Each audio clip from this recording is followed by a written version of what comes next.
I'm going to talk to you real briefly about persecution in the Asian and the Indian context especially. In 2 Timothy chapter 3 verse 12, Paul told Timothy, all who desire to live godly in Christ Jesus will suffer persecution. This is a promise. This is a guarantee.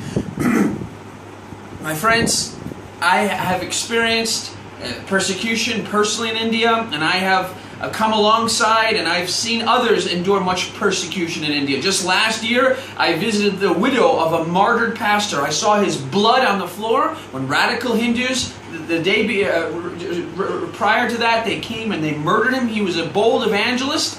His blood, they spilled his blood in the very church he was pastoring. In India, if you decide to follow Christ in this land that is dominated by Hinduism, you will necessarily be ostracized and marginalized, disenfranchised. You'll be denied rights of education. You'll be denied rights of employment.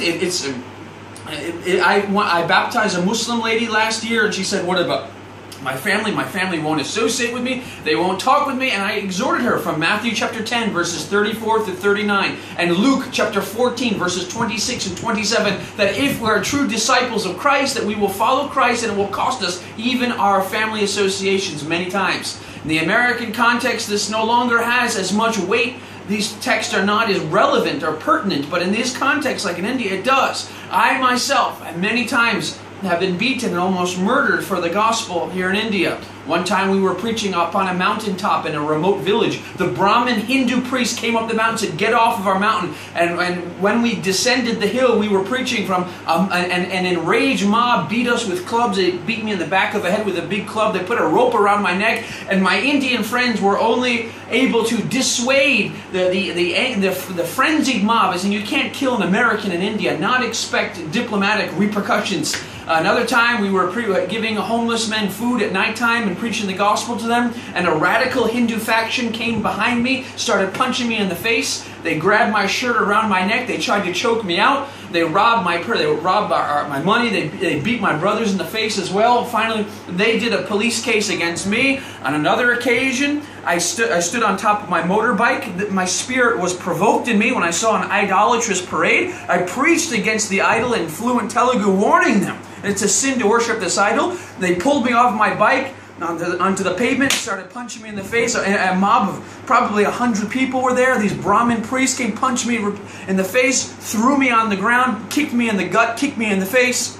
These things have happened many times. And one time in Israel, I was choked out by a mob. I was on another occasion, not exactly for preaching the gospel, I was knocked out unconscious, woke up spitting blood with bruises all over my body. A group of men attacked me. I don't even know why. Possibly because of they understood my gospel work. They knocked me out cold on the side of the road. I was out unconscious for 30 minutes. My friends, all who desire to live godly in Christ will suffer persecution. My friends, Paul said in Philippians chapter 3, verse 10, I want to know the power of His resurrection. Therefore, I share with Him in sufferings. In Romans chapter 8, verse 17, and in 2 Corinthians chapter 4, verse 17, he says these infirmities, these afflictions are working in us a far weight of glory beyond comparison. Let us suffer with Him that we may be glorified with Him. Friends, to be like Jesus. Jesus was a man of sorrows and acquainted with grief. May we not be ashamed to suffer for the Christ and identify with Christ in His sufferings, that we too we will reign with Him and be glorified together. Thank you for your attention.